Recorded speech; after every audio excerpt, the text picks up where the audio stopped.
Next question के ऊपर।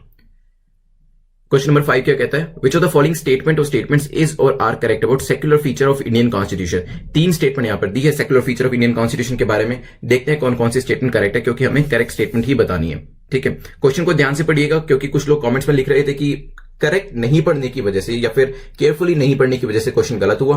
तो ऐसा एग्जाम में भी कई बार हो जाता है। 100 क्वेश्चन हमारे सामने होते हैं और जल्दी जल्दी में हम मिसरीड कर देते हैं और क्वेश्चन को आते हुए भी गलत कर देते हैं। तो बिल्कुल ध्यान से पढ़िएगा, क्वेश्चन को करेक्ट पूछ रहे हैं, इनकरेक्ट पूछ रहे हैं, क्वेश्चन की डिमांड क्या है, क्वेश्चन पूछ क्या रहा है, वो सबसे इंपॉर्टेंट है। ठीक है, पहली स्टेटमेंट को देखते हैं। It does not uphold any religion as the official religion. तो हमारा जो कॉन्स्टिट्यूशन है वो किसी भी रिलीजन को ऑफिशियल रिलीजन नहीं मानता है, और हमारी जो पड़ोसी कंट्री आपको पता है वहां पे रिलीजन को ही एक ऑफिशियल रिलीजन माना गया है। सेकंड चलते हैं। The term secular is nowhere mention in the Indian constitution. जो ये टर्म है सेक्युलर, ये इंडियन कॉन्स्टिट्यूशन में कहीं पर भी मेंशन नहीं करी गई है, हो सकता है।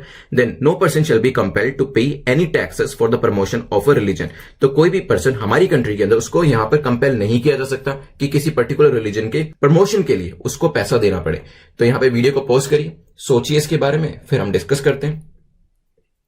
चलिए, तो पहली स्टेटमेंट को देखते हैं। इट डज नॉट, हमारी इंडियन कॉन्स्टिट्यूशन के सेक्युलर फीचर की बात करे जा रही है, तो हमारे यहां पे कोई भी रिलीजन ऑफिशियल रिलीजन नहीं है। ऑफकोर्स कि हमारा जो कॉन्स्टिट्यूशन है वो सेक्युलर इन नेचर है। हम किसी भी रिलीजन को ऑफिशियल रिलीजन हमने नहीं बनाया। तो हमने ना ही हिंदुइज्म को, ना ही इस्लाम को, ना ही क्रिश्चियनिटी को, ना ही बुद्धिज्म को एक ऑफिशियल रिलीजन बनाया है। हमारे यहां पे जितने भी रिलीजन है वो सभी इक्वल है। Second, the term secular is nowhere mention in the Indian constitution. अगर आप ध्यान देंगे तो जो टर्म सेक्युलर है ये प्री एम्बल के अंदर दी गई है, बाद में ऐड करी गई थी। ध्यान रखिएगा, इसको भी हमारे मिनी कॉन्स्टिट्यूशन वाले अमेंडमेंट ने 42nd अमेंडमेंट ने ऐड किया था। इसके अलावा कुछ और टर्मिनोलॉजीज भी ऐड करी थी, मैं उनको नहीं बताऊंगा। आप कमेंट सेक्शन में लिखिएगा कि 42nd अमेंडमेंट ने कौन कौन से ऐसी टर्म्स थी जो कि प्रीएम्बल के अंदर इंक्लूड करी थी। एक तो मैंने आपको बता दिया सेक्युलर थी, इसके अलावा भी और टर्मिनोलॉजीज भी ऐड करी गई थी। कमेंट सेक्शन में बताइएगा।